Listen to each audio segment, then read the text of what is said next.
Bonjour, je suis Claire Garin et je suis l'auteure du livre Sage, sauvage et libre, Koya par le mouvement Retrouvez votre nature profonde, c'est le sous-titre. Et c'est un livre qui parle du Koya, et le Koya c'est une pratique de mouvement. Et donc en plus d'être l'auteur de ce livre, je suis aussi professeure de Koya, formatrice des professeurs de Koya, et je suis la voix française du Koya.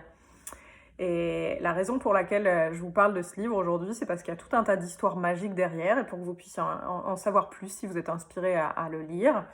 Alors ce livre, il est publié aux éditions First. On doit le voir quelque part, là, tadac. Et il est illustré par Yuligram, si vous regardez sur Instagram. Et je pense que le nom de Yuligram, c'est Julie Serré dans la vraie vie. Mais en tout cas, vous la trouverez sur Yuligram et vous pourrez voir ces très incroyables illustrations. Donc il y en a plein tout au long du livre. Et c'est vraiment... Ah bah, vous les voyez pas du tout, par exemple. Là, voilà, vous en voyez un tout petit peu. Vous voyez, je suis pas très douée pour faire des vidéos où on montre les choses, mais en tout cas, je suis plus douée pour vous parler et vous expliquer ce qu'il en est.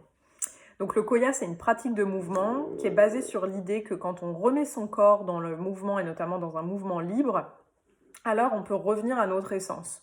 Notre essence, c'est ce qu'on pourrait définir comme notre âme aussi, donc c'est quelque chose d'assez indéfinissable en l'occurrence. On voit bien notre mental, on voit bien notre corps, et notre essence, c'est vraiment cette part de nous qui nous guide et qui est un peu plus incandescente. Et donc en Koya, on dit que quand on se remet en mouvement, et dans un certain type de mouvement, on peut retrouver les sensations de notre essence, et du coup on peut choisir d'agir depuis cet endroit-là, de mieux la comprendre et d'éventuellement de choisir de la suivre si c'est ça la voie qu'on veut avoir. Et donc cette pratique de mouvement, ça suit une certaine arche avec différents piliers, donc c'est une forme de danse libre, mais ça inclut aussi des mouvements de yoga, ça inclut aussi ce qu'on appelle des mouvements sensuels dans le sens de mouvements qui activent nos sens, avec cette idée de faire des mouvements moins dans la perspective de ce à quoi on ressemble et plus pour ce qu'on ressent. Donc c'est vraiment une école de la validation interne, d'une certaine manière, puisque pendant un cours de Koya, il y a une invitation à faire tout un tas de types de mouvements, mais c'est vraiment juste une invitation, puisque l'invitation principale, ce sera toujours de le faire de la façon dont votre corps veut le faire. Donc c'est vraiment comme une forme d'expérience à voir, ok, qu'est-ce que je ressens et qu'est-ce qui se passe si j'agis depuis mon ressenti. Donc c'est ça qui se passe durant un cours de Koya, c'est aussi très fun, donc c'est en musique et ça dure à peu près 1h15 à 1h30 ou un peu plus si c'est des gros ateliers, mais ça c'est pour la base du Koya. Et ce livre-là, donc, il parle de Koya. Donc c'est une bonne chose déjà d'en savoir un peu plus sur ce qu'il en est. Et ce livre-là, moi je l'ai écrit d'une manière un peu synchronistique en fait. J'ai donné une série de cours de Koya qui s'appelait Transformation sacrée.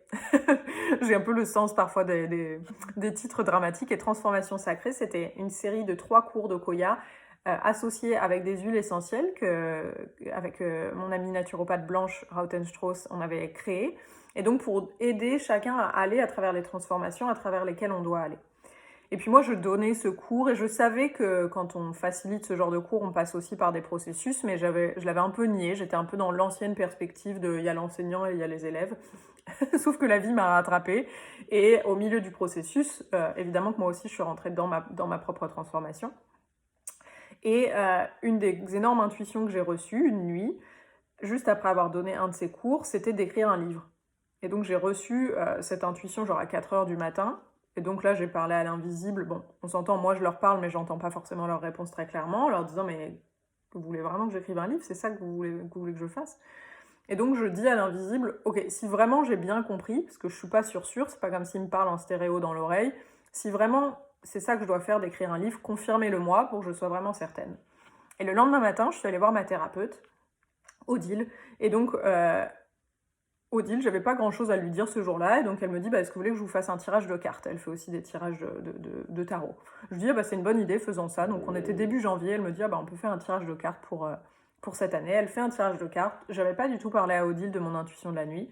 Et là, de but en blanc, elle me dit, mais Claire, c'est incroyable, vous allez écrire un livre, vous allez le publier, ce sera un livre qui va contenir plein de rituels, il va y avoir ceci et cela. Et donc moi, je pense que je l'ai regardée avec des yeux ronds comme ça. J'étais comme, wow, c'est vraiment fou. Et donc j'ai considéré que c'était mon signe pour écrire ce livre. Donc le soir, j'ai remercié l'invisible, j'aurais dit, ok, merci pour le signe, je l'ai bien eu. C'est pas la peine d'en redonner. Et Ce que j'ai dit à l'invisible aussi, c'est ben moi je suis d'accord pour écrire ce livre, mais par contre il faut que tout le reste ce soit facile. Je suis pas capable moi de me vendre, d'aller trouver un éditeur, d'aller trouver un illustrateur, etc. C'est pas dans mes compétences. Donc moi je l'écris et vous faites le reste. Et puis j'ai commencé à écrire cette année-là, mais un peu mollement parce qu'il se passait beaucoup de choses dans ma vie, notamment autour du Koya. Et puis j'ai un peu oublié ma demande à l'univers, jusqu'à ce qu'un an plus tard, je reçoive dans ma boîte LinkedIn un mail de Cyrielle de First, donc qui est mon éditrice. Et moi, je ne vais jamais sur LinkedIn, ça ne m'arrive pas du tout, je dois avoir 200 contacts, c'est vraiment pas l'endroit avec lequel je travaille. Mais ce jour-là, en fait, j'ai eu l'intuition très forte qu'il fallait que j'aille regarder ce message. Donc je suis allée regarder ce message, et là, Cyrielle me disait « Ah bah voilà, on suit votre travail depuis un moment, est-ce que vous seriez intéressé pour écrire un livre ?» Ça m'a tellement paru fou que j'ai cru que c'était un fake. Cyrielle, si tu regardes cette vidéo, tu sauras, j'ai cru que c'était un fake à ce moment-là. Donc j'ai dit ok super, mais si vous voulez vraiment que j'écrive un livre sur le sujet, bah, est-ce que vous voulez pas venir à mes cours pour être sûr que c'est vraiment ça qu'on fasse? Et puis Cyrielle, 5 minutes plus tard, prenait un billet pour venir à mon cours suivant. Donc je me suis dit ok, ça a l'air vrai. Donc entre-temps, on s'est rencontrés, et puis les éditions First, du coup, ont pu me partager, eux, la vision de pourquoi ils m'avaient contacté, et moi, j'ai pu leur partager la vision de ce que j'avais pour le livre, et puis on est parti sur l'écriture de ce livre, sur le Koya. Donc ça, c'est la première histoire un peu magique, mais tout ça pour vous dire que ça fait partie de l'histoire du Koya. Et la deuxième histoire un peu magique, c'est que j'ai écrit ce livre en dansant. Alors, pas spécifiquement au moment où je dansais, où j'écrivais, on s'entend. Mais en tout cas, ce livre parle de toutes les parties d'un cours de Koya. Donc ça décrit les 3 essences du Koya, sage, sauvage et libre. Ça décrit les 13 piliers, ça décrit comment créer un cours de Koya pour vous-même. Ça décrit tout un tas de rituels que vous pouvez faire qui peuvent vous inspirer justement à vous reconnecter à votre essence, avec toujours cette idée de les faire de la manière qui est la vôtre. Et puis, tout ça, je l'ai écrit en le faisant moi-même. En fait, je me suis dit, le Koya, c'est vraiment une perspective qui part du corps, qui part des ressentis. Un livre, en général, c'est quelque chose qui est un peu plus mental, puisque nécessairement, on n'est pas en train de bouger quand on le lit ni quand on l'écrit. Et donc, j'ai vraiment voulu avoir cette perspective de voir qu'est-ce qui se passe si, à chaque fois que j'écris un paragraphe autour du fait de faire des cercles dans son corps, qu'est-ce qui se passe si je fais des cercles avant? Qu'est-ce qui se passe si je danse, j'écris, je danse, j'écris? Et donc, c'était un peu ma manière de voir les choses, c'était un peu de me dire si le Koya pouvait parler à travers moi, si chaque partie pouvait parler à travers moi, qu'est-ce qu'elle dirait?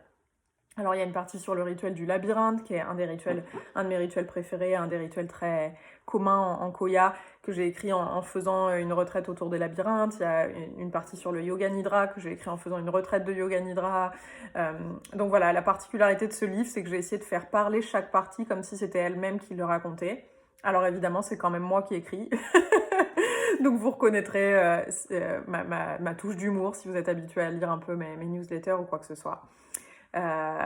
Et voilà, en tout cas ce livre il se présente un peu comme un workbook, vous avez des chapitres inspirants, des rituels et puis la possibilité de pouvoir vraiment l'intégrer pour vous-même, l'incorporer pour vous-même pour pouvoir trouver quel est votre propre style avec tout ça. Il n'y a pas une manière de faire du Koya ou de vivre dans le Koya et vraiment c'est une inspiration pour revenir à votre propre essence, à retrouver la partie de vous-même qui sait comment vous guider et juste trouver des moyens de continuer à aller vers ça.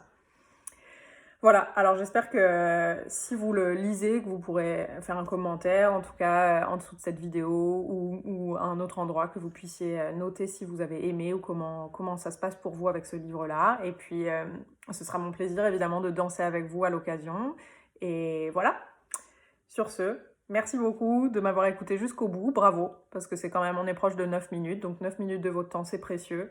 Et puis, si vous en avez envie, c'est peut-être le moment de faire une petite danse. À bientôt.